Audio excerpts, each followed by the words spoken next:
এই 4 ধরনের সাদা স্রাব কিভাবে চিনতে পারবেন সেটা ছবির মাধ্যমে বুঝিয়ে দিব। প্রথম অবস্থা হচ্ছে মাসিকের ঠিক পরে যখন কোনো সাদা স্রাব যায় না, মাসিকের রাস্তাটা খুব শুকনো শুকনো মনে হয়, তখন গর্ভধারণের সম্ভাবনা প্রায় শূন্যের কাছাকাছি, 0.3%। এর পরের অবস্থায় মাসিকের রাস্তা হালকা ভেজা মনে হয়, কিন্তু আপনি চোখে কোনো সাদা স্রাব দেখেন না বা হাতেও ধরতে পারেন না, তখন গর্ভধারণের সম্ভাবনা থাকে 1%-এর একটু বেশি, 1.3%। প্রথম এই দুই অবস্থা সবার মধ্যে দেখা যায় না, বিশেষ করে যাদের মাসিকের সাইকেল ছোট তাদের ক্ষেত্রে এই দুই অবস্থা মাসিকের সময়েই হয়ে যেতে পারে। তৃতীয় অবস্থায় ঘন সাদা স্রাব যায়, সেটা আঙুলের সাথে আঠালো হয়ে লেগে থাকে, কিছুটা এমন, তখন গর্ভধারণের সম্ভাবনা বেড়ে 2.5%-এর কাছে চলে আসে। চতুর্থ অবস্থায় সাদা স্রাব খুব পাতলা এবং পিচ্ছিল হয়, কাঁচা ডিমের সাদা অংশ যেমন মসৃণ আর পিচ্ছিল হয়, কিছুটা তেমন, দেখতে স্বচ্ছ, আর সেই সাদা স্রাব 2 আঙুল দিয়ে টেনে বড় করা যায়, কয়েক ইঞ্চি বড় করলেও ভাঙে না, ছবিতে যেমন দেখছেন। তখন গর্ভধারণের সম্ভাবনা অনেক বেড়ে যায়, 28.6%, অর্থাৎ প্রায় 30%-এর কাছাকাছি চলে আসে। এই চতুর্থ অবস্থা শেষ হওয়ার পর আবার সাদা স্রাব ঘন আঠালো বা নাই হয়ে যায়। মাসিকের ঠিক আগে আগে আবার পাতলা সাদা স্রাব যেতে পারে কিছু কিছু নারীর ক্ষেত্রে, তবে সেটা গর্ভধারণের সাথে সম্পর্কিত নয়। তাহলে করণীয় কি? তৃতীয় অবস্থা যখন শুরু হবে তখন থেকেই চেষ্টা শুরু করবেন, এবং চতুর্থ অবস্থা যেদিন শেষ হবে তার পরের 3 দিন পর্যন্ত চেষ্টা চালিয়ে যাবেন। আর একটু আগেই দেখেছেন যে চতুর্থ অবস্থায় সম্ভাবনা সবচেয়ে বেশি থাকে, এটা মাথায় রাখবেন। এই নেন, তাহলে একটা না একটা আপনাকে সঠিক সময় বুঝতে সাহায্য করবে। কিছুটা কম থাকে যখন ডিম্বাশয় থেকে ডিম্বাণু বের হয়, অর্থাৎ ডিমটা ফোটে, তখন একজন নারীর শরীরের তাপমাত্রা খানিকটা বেড়ে যায়। না মাপলে এটা সাধারণত বোঝা যায় না, কারণ খুব সামান্য পরিমাণে বাড়ে, 0.2 ডিগ্রি সেলসিয়াস বা 0.4 ডিগ্রি ফারেনহাইটের মতো। আপনি যদি প্রতিদিন শরীর তাপমাত্রা মাপতে থাকেন তাহলে কখন বেড়ে গেল সেটা আপনি ধরতে পারবেন। এই ক্ষেত্রে একটা রুল মনে রাখবেন, 6 হতে পারে। এই যে টানা বেশি তাপমাত্রা শুরু হলো, এটা শুরু হওয়ার 3য় দিন পর্যন্ত ফার্টাইল উইন্ডো থাকে। এই বেশি তাপমাত্রা যত দিনই থাক, ধরে নেবেন 3 দিন পরে ফার্টাইল উইন্ডো শেষ। কিছু নিয়ম মেনে তাপমাত্রা মাপতে হবে, যখন তখন মাপলে হবে না। কখন মাপবেন? ঘুম থেকে ওঠার পরে কোনো কিছু করার আগে বিছানায় থাকা অবস্থাতেই তাপমাত্রা মাপবেন।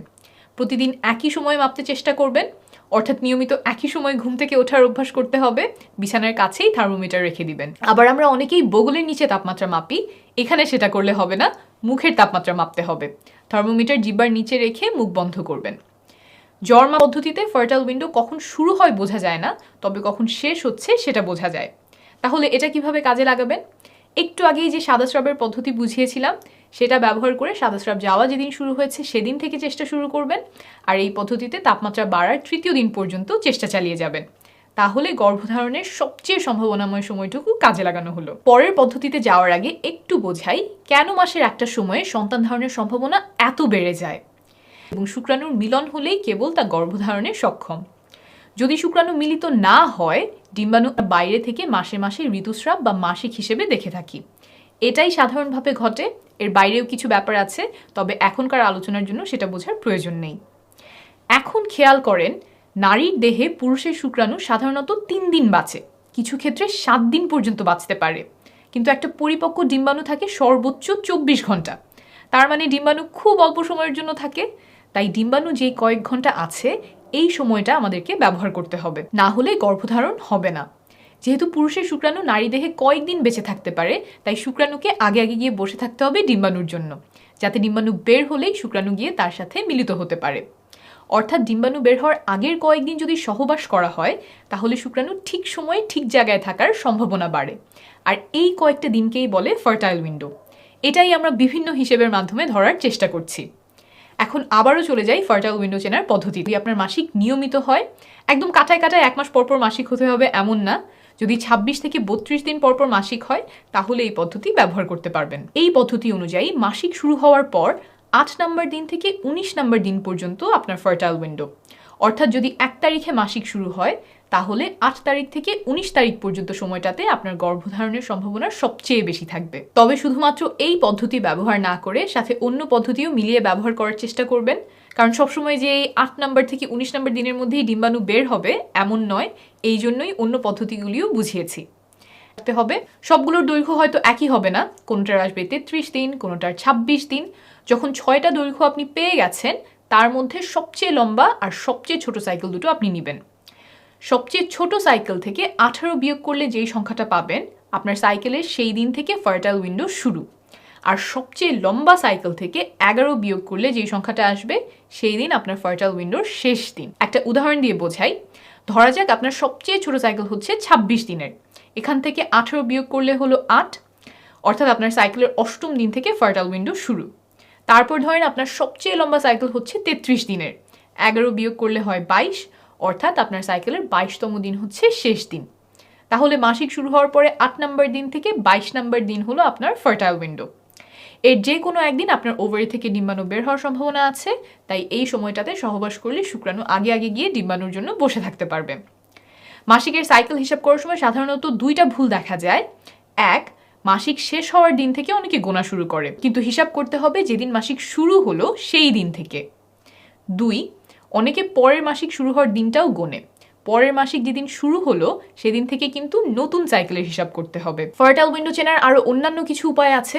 বাজারে ওভিলেশন কিট পাওয়া যায়, যেগুলো কিছুটা প্রেগনেন্সি টেস্টের মতো প্রস্রাবে হরমোনের লেভেল মেপে বলে দেয় কখন ডিম্বাণু বের হয়ে আসতে পারে, সেগুলোও ব্যবহার করতে পারে, তবে দাম তুলনামূলকভাবে বেশি। মোবাইল ফোনে কিছু অ্যাপ পাওয়া যায় যেমন ক্লু, গ্লো ইত্যাদি, মাসিকের তারিখ বসালে তারা ফার্টাইল উইন্ডো হিসাব করে দেয়, তবে এই সবগুলো অ্যাপই নির্ভরযোগ্য না। ব্যবহার করলে আপনার সাইকেলের দৈর্ঘ্য সম্পর্কে একটা ধারণা পেতে পারেন। এছাড়াও ডিম্বাণু বের হওয়ার পরে স্তনে বা তলপেটে ব্যথা হতে পারে, পেট ফাঁপা লাগতে পারে, তবে এই লক্ষণগুলো ব্যবহার করে ফার্টাইল উইন্ডো বের করা নির্ভরযোগ্য নয়। সবার ফার্টাইল উইন্ডো একই সময়ে হয় না, আবার একই মানুষের ক্ষেত্রে এক এক মাসে এক এক সময়ে হতে পারে, মাসিক যদি নিয়মিত হয় তাও।